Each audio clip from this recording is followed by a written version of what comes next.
Good morning చెల్లి. Good morning అన్నయ్య. ఇప్పుడు స్కూల్ ఎలా ఉంది? చాలా బాగుంటుంది. అంటే అంతకు ముందు ప్రభుత్వం కూడా చూసే ఉంటారు, చదువుకుని ఉంటారు కదా, అప్పుడు ఎలా ఉంది, ఇప్పుడు ఎలా ఉంది? అప్పుడు మధ్యాహ్నం అన్ని ఒకే రకంగా భోజనాలు పెట్టేవారు. ఇప్పుడు ఒక రోజు ఒక రకంగా పెడుతున్నారు. చదువు కూడా బాగా చెప్తున్నారు. భోజనాలు కూడా అన్ని బాగుంటుంటున్నాయి. మా టీచర్స్ మంచిగా టీచింగ్ చేస్తున్నారా? బాగా చేస్తున్నారు. ఇంగ్లీష్లో కూడా చెప్తున్నారు అన్నయ్య. అంటే మరి ఇంగ్లీష్ మీడియమే అవసరం లేదని వేరే వాళ్ళు అన్నారు కదా. ఇంగ్లీష్ తెలుగు రెండు చెప్తున్నారు అన్ని, అర్థమయ్యేలాగా బాగా చెప్తున్నారు. అర్థమే. నేర్చుకున్నా ఇంగ్లీష్ స్టార్టింగ్ అలా వచ్చిందా? ఇంకా నేర్చుకుంటున్నాం అన్నయ్య. నేర్చుకుంటున్నారు. మరి ఇక్కడ ఫుడ్ అదంతా బాగానే ఉంటుంది కదా? చాలా బాగుంటుంది అన్నయ్య. మరి ఈ విద్య కానుక అమ్మఒడి అలాంటివి వస్తున్నాయి కదా, మరి వాటి వల్ల ఏమైనా ఉపయోగం ఉందా అంటారా? ఉందన్నయ్య. మేము బంగారం కొనుక్కున్నాం అన్నయ్య ఆ డబ్బులతో. ఇప్పుడు బ్యాగులు ఇవన్నీ ఇస్తున్నారు కదా, బుక్స్ బూట్లు అలాంటివి ఇస్తున్నారు మీకు? ఇస్తున్నారు అన్నయ్య. అంటే నాసి రకం ఇస్తున్నారా, మంచి క్వాలిటీ ఇస్తున్నారా? క్వాలిటీ ఇస్తున్నారు అంటే లేదు ఏదో తిక్కలే ఇస్తున్నారు, ఊరికనే చినిగిపోతున్నాయి అంటున్నారు కదా. అన్ని బాగుంటున్నాయి, క్వాలిటీ ఇస్తున్నారు అన్నయ్య. మరి ఫుడ్ సరిగ్గా ఉడకట్లేదు అంటున్నారు. బాగానే ఉంటుంది అన్నయ్య. బాగానే ఉంటుంది. జగన్ గారి పరిపాలన ఎలా ఉందండి? బాగానే ఉందండి. అంటే ఎలాంటి అభివృద్ధి లేదా, జనాలను పట్టించుకోవట్లేదు అంటారు. అంత పట్టించుకుంటారు. పట్టించలేకపోతే నేను ఆపరేషన్ చేసుకున్నప్పుడు నేను చచ్చిపోతున్నాను. ఆయన పట్టించుకోకపోతే. ఏం ఆపరేషన్ అండి? గుండె ఆపరేషన్. గుండె ఆపరేషన్ ఆరోగ్యశ్రీ మీద అయిందా? ఆరోగ్యశ్రీ. డబ్బులు ఏమైనా తీసుకున్నారా? అస్సలు పరిస్థితి తీసుకోలేదు నాకు.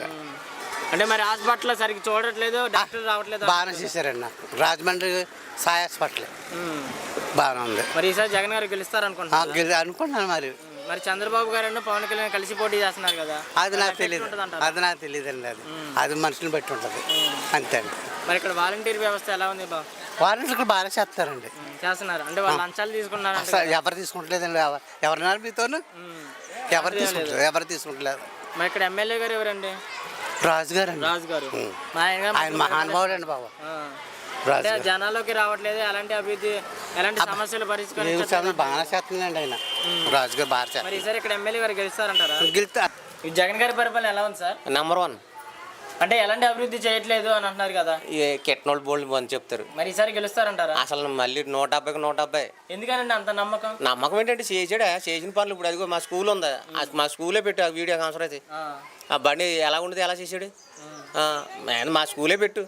పోనీ అబ్బాయి ఎక్కడ ఎందుకు, మా గ్రామంలోని సంక్షేమ పథకాలు పెట్టారు కదా, అన్నీ అందినాయి. ఆ రైతు భరోసా ఏంటి, మా పిల్ల చదువుకుంటుందా, మా పిల్ల డబ్బులు ఏంటి, ఈ 45 సంవత్సరాలకి 18,000 17,800 అయ్యి మొత్తం అన్నీ అందినాయి. అంటే ఇలా డబ్బులు ఫ్రీగా ఇవ్వడం వల్ల ప్రజలు సోమరపోతులు అవుతున్నారంట కదా. సోమరపోతులు ఎందుకు అవుతారు? సోమరపోతులు దేనికి అవుతారు? ఫ్రీగా డబ్బులు ఇవ్వడం వల్ల అవుతున్నారంట కదా.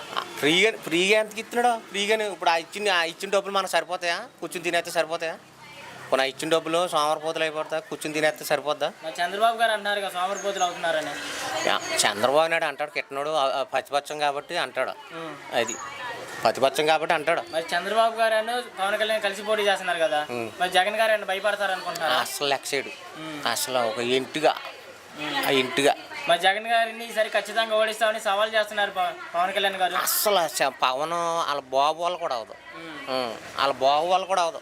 మరి ఈసారి మేము గెలిచి ఇంకెక్కువ మంచి పథకాలు పెడతామని చంద్రబాబు గారు అంటున్నారు కదా. ఇప్పటికే కొంచెం ఇబ్బందిగా ఉంది. ఇన్ని పథకాలు ఎట్టి ఇంకో 1,00,000 పథకాలు ఎట్టిస్తే మాతో అమ్ముకు దింగేస్తాం రాష్ట్రాన్ని. మరి ఇక్కడ వాలంటీర్ వ్యవస్థ ఎలా ఉందండి? నెంబర్ 1.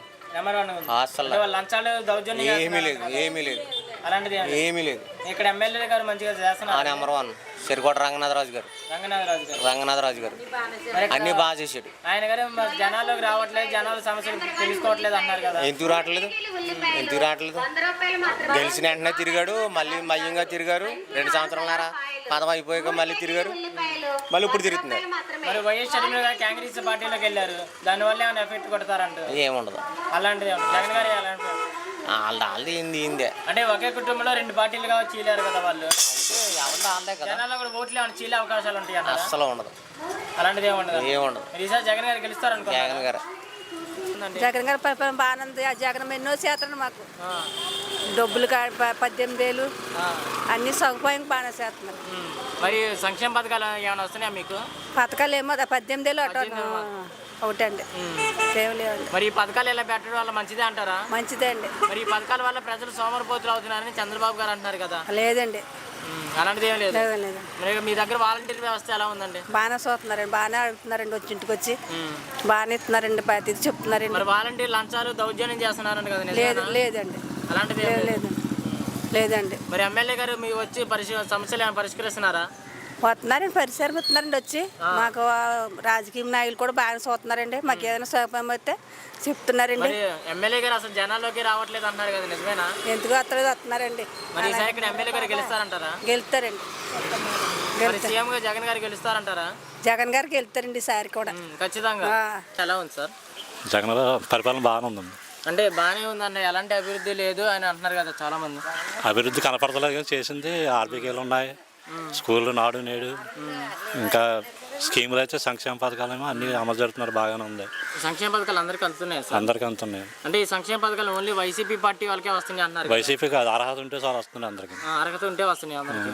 మరి ఇలా సంక్షేమ పథకాలు పెంచడం వల్ల, ఇలా ఇవ్వటం వల్ల ప్రజలు సోమరిపోతులు అవుతున్నారంట కదా? సోమరిపోతులు అంటే వాళ్ళు సాధలేదు డబ్బులు, ఒక్కొక్కరికి ఇస్తున్నారు, అది ఏజ్ని బట్టి ఇస్తున్నాడు. చిన్నపిల్లలు ఉంటే విద్యాదీవెన ఇస్తున్నాడు, అమ్మఒడి ఇస్తున్నాడు. కొంచెం పెద్దోళ్ళకి అయితే వేరేగా వస్తున్నాయి.